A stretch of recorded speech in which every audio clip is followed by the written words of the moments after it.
Good day kapadyak! Sa video natin ngayon, ituturo ko sa inyo ulit kung paano magtono ng RD.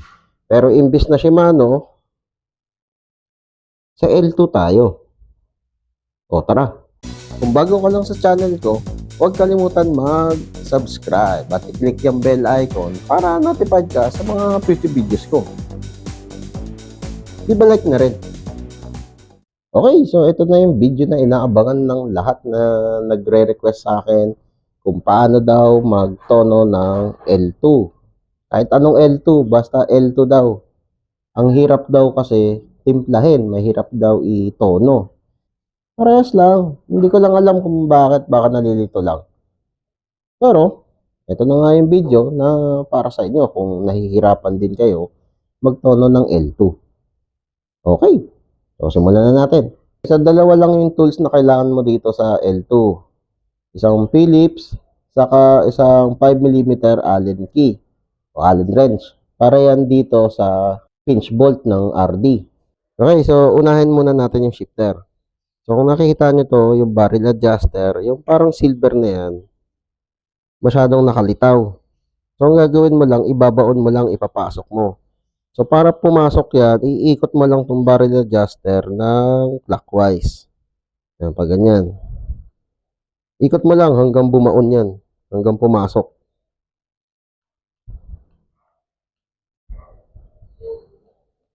Naka-zero na yung barrel adjuster. Ngayon naman, bibigyan natin siya ng parang preload. Para yon sa fine tuning para dun sa RD. So iikot mo lang siya. Ang luwag nito guys, counterclockwise. 1, 2,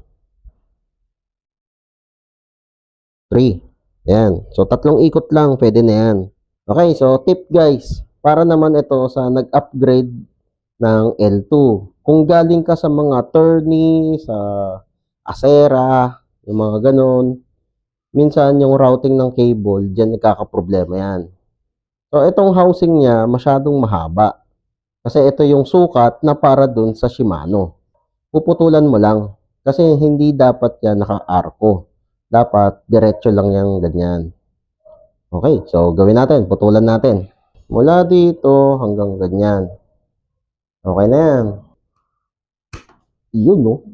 Kung yung housing mo, medyo nangangalawang yung dulo lang, pwede mo yan i-trim ng konti. Para matanggal yung kalawang na yon at hindi na makahawa dun sa buong housing.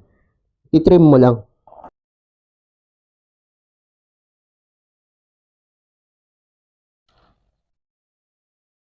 Ayan, tama lang. Ganyan dapat.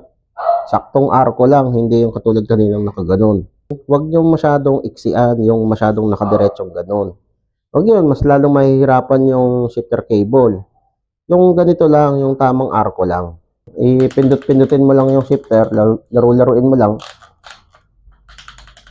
Okay, so kung sa pakaramdam ng shifter, walang maganit at smooth naman, malambot, okay. Dito guys, gagamit lang tayo ng parang shortcut method na tinatawag ko. Ito na yung pinakamadaling intindihin. Hindi mo na kailangan silip-silipin dito kung tumatama. Ayun, wala na yun. Ganito na lang gagawin natin. So dito guys, yung technique na gagawin natin, pwede rin to sa Shimano, pwede rin sa SRAM, kahit ano, pwede rin sa Q's, ganun din ginawa ko doon. So basta, tandaan mo lang, huwag mong ikakabit yung kable, yung shifter cable. Tanggalin mo dito sa pinch bolt. So una guys, ang gagawin mo lang, uunahin mo tong B-screw. Yung nandito sa may hanger, ayan, itong screw na to. Gagawin mo lang, iaangat mo ng konti yung RB. Yan, ganyan. Tapos, saka mo siya i-screw. Hindi mo naman kailangan ibaon talaga. Yan, siguro mga 3 o 4 na ikot. Dito naman tayo sa H o yung high. Yan, itutulak mo yung RD tapos bigyan mo lang siya ng konting baon. Gamit lang ako ng power tool kasi hindi ko makita yung screwdriver kong isa. Yan. So medyo nakabaon yan, di ba? Kaya ako siya binaon para hindi na malaglag o maipit yung kadena dito sa pagitan ng pinakamaliit na cog saka dito sa frame. Para lang maiwasan yun. Papaandarin mo lang yung gulong habang linuluwagan mo itong H. Okay, yan, bomba. Tapos, itulak mo naman yung RD para pumasok sa taas. Tapos, bitawan mo. Yun. Ayan. So, smooth naman yung pagbaba niya, sumasakto agad dito sa pinakamaliit. Kapag mabagal yung pagbaba niya, papunta sa maliit, luwagan mo pa ng konting-konti yung H. Ayan, dito na tayo sa letter L o yung low. Ibabaon mo lang ng konti yung screw. Ayan. Para kapag tinulak mo, hindi na lalagpas yung kadena dito sa sprocket, dito sa likod. Kasi kapag lumagpas pa yan, ano pa minsan umiipit pa yan, matrabaho pa, kaya tatagal ka lang. Kaya ganito na lang gawin mo, ibaon mo yung L, tapos ikot mo siya. Tapos itulak mo ang RD papunta dito sa uno. Okay, so di ba binaon natin yung screw ng L. Siyempre, hindi yan papasok dito sa uno, hindi yan kakambyo. Ang gagawin mo naman, luluwagan mo yung L ng paunti-unti. Ayan, tapos ikot mo ulit. Malapit ka siya kumambyo dun sa uno. Luwagan mo pa ng konting-konti. Yun. Okay, yun na yun. So, testingin mo naman, itulak mo bigla yung RD. Ayan. Ayan, kahit i-bomba-bomba mong ganyan. Kapag hindi lumalabas yan, hindi lumalabas din sa likod, okay na yan, goods na yan. Okay, ito namang cable, ikakabit na natin dito sa pinch bolt. Okay, so dito sa pinch bolt o sa pinch plate, merong guhit dyan guys. Dyan mo ilalagay yung cable. Huwag dun sa parte na walang guhit. Hatak-hatakin mo lang yung cable para lang walang cable slack.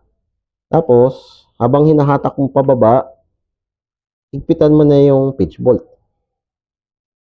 Yun. Okay, sa paghigpit nito guys, hawakan mo yung RD. Tapos, higpitan mo, dahan-dahan lang. Yun. Kapag tutorque niyan, dahan-dahan lang. Huwag mo bibiglain. Mas maganda niyan kung meron tayong torque wrench kaso wala pa tayong budget. Kaya kung gusto niyo mag-donate, send GCash. De joke lang. Kaya ako hinahawakan yung RD guys. Kapag inikot mo yan at nag-torque na yan, sumasabay yung RD. Kapag gumalaw yan, magagalaw din yung tension ng cable mo. Gets? Okay, so basta siguraduhin mo lang na nahatak to at yung shifter mo hindi nakakambyo nung kinabit mo dito sa pinch bolt. Yan, dapat naka number 9 yung shifter mo pag ikakabit mo na yung cable. Okay, so ngayon parang alam ko na meron pa rin cable slack. Kahit anong hatak mo dyan, meron talagang minsan na cable slack. Hindi talaga maiwasan yun. So testingin natin kung ganun nga. Ayan, so pinindot ko na. Ayan, ayaw. So, ibig sabihin yan, kulang pa siya ng tension o hatak. Bago mo galawin o ikutin yung barrel adjuster, pindutin mo muna ng isang beses yung shifter. Isang pindot lang. Yan. Balik ka dun sa barrel adjuster mo at ikutin mo na ng counterclockwise para madagdagan yung tension. Tapos, ikot mo yung kadena. Yan. Ikot-ikot mo lang yung barrel adjuster hanggang kumambyo yan. Ayun. So, nakita nyo yun. Kumambyo siya, di ba? Tapos, pindutin mo yung pababa para bumaba naman siya sa 9. Yun. O, diba? Nagagets niya, guys? Kung gusto mo na mas smooth pa yung shifting niya o yung pagcambio niya, checkin mo lagi yung housing mo. Lalo na sa mga ganitong bike yung nakaputol-putol yung housing. Kung nangangalawang na, palitan mo na lang. Sa mga newbie na kapadyak natin dyan, ingat lang kapag nagpapagawa sa bike shop. Siguraduhin na kung magpapapalit ka ng shifter housing talaga, hindi brake housing. Ang shifter housing manipis, ang brake housing makapal. Kapag ang shifter cable linagyan mo ng brake housing, medyo maganit yan. Kada hatak yun nabebend. Umiipit yung shifter cable. Simple lang yun. Huwag kang gagamit ng brake housing sa shifter. Nasa pangalan na nga di ba? Brake shifter, di ba? Hindi mo na kailangan i-google kung bakit.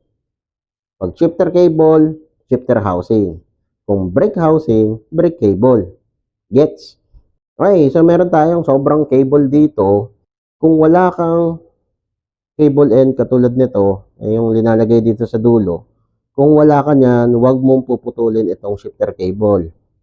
Kasi kapag pinutol mo yan na wala kang cable end, bubuhaghag yung dulo niyan. Kapag nagra-ride ka, makikita mo na lang, nandito na yung buhaghag niyan, sabog na yung shifter cable mo.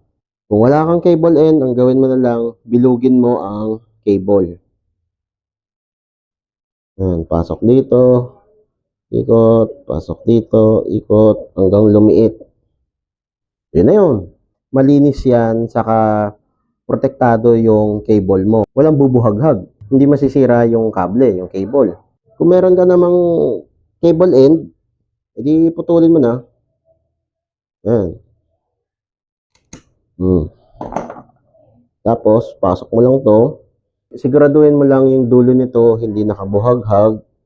Tapos, pasok mo na dito sa cable end. Ipitan mo na para mag-lock.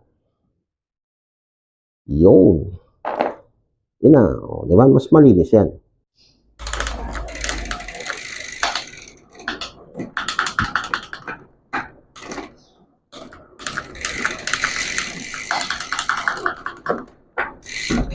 Woo! Okay, so kung nakatulong ito at nagustuhan mo tong video to, leave a like. Kung may tanong ka pa dito sa video natin, comment down below lang. Hindi naman ang hub nito. Woo! Ayos! O kapadyak, kung na-enjoy mo tong video na to, leave a like at i-share mo na rin sa mga tropa pips mo. Makakatulong ito sa channel. Kung gusto mo pang manood ng mga video, hindi tayo nauubusan. Meron tayong katulad nito, saka ito. Oh, nood na! Maraming salamat! See you next time! Merry Christmas!